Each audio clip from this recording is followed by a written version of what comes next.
Palestine went from this to this, and it didn't happen overnight. Up until the early 1900s, Palestine was part of the Ottoman Empire, a religiously diverse land where Muslims, Christians, and Jews lived alongside each other. Then, things begin to change, with the start of the Zionist movement in Europe calling for the establishment of an independent Jewish state, ideally in Palestine. The first wave of European Jews start to immigrate. By the end of World War I, the Ottoman Empire collapses and Palestine is under British rule. It's 1917. Britain declares its support for a Jewish homeland in Palestine. The number of Jewish settlers grow, fueling tensions between the Arabs and the Jews. The violence between the two sides caused Britain to bow out and let the UN take over. The UN approves of a plan to split Palestine into two states: Jewish Israel, Arab Palestine. The city of Jerusalem, which is sacred to Muslims, Christians, and Jews, is now a UN-controlled international zone. Jews accept the UN partition plan and declare independence as the State of Israel. But neighboring Arab countries object to the land takeover. This marks the beginning of the First Arab-Israeli War.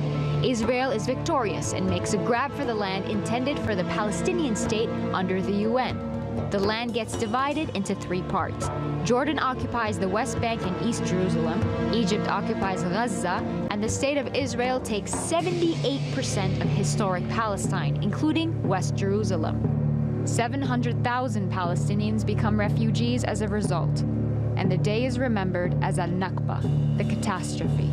It's 1967. The Six-Day War breaks out between Israel and neighboring Arab countries, and by the end of it, the map looks something like this. Palestine is now fully occupied by Israel. Despite the absence of a formal peace treaty, things start simmering down. Then Israelis start settling into Gaza and the West Bank, resulting in an Israeli-Palestinian struggle that gives rise to the PLO, the Palestinian Liberation Organization. Their main goal? To liberate Palestine from Israel by any means necessary. Fighting goes on for years. The PLO eventually accepts dividing the land between Palestine and Israel, but the conflict doesn't end there. More settlers make their way into Israeli-occupied Palestinian territories. The international community considers this illegal. The frustration of the Palestinians leads to an intifada.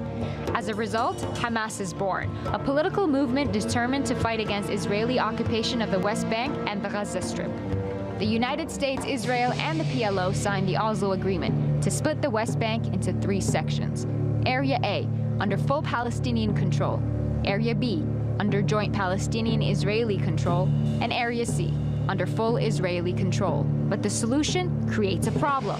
Area C contains the majority of West Bank's agricultural land, water, and minerals. Palestinians have limited access to these. Further peace talks prove unsuccessful. Palestinians lose hope, resulting in the Second Intifada, and Israel begins building walls and setting checkpoints to control Palestinian movement. It's 2005. Israel withdraws from Gaza, but continues settlements in the West Bank.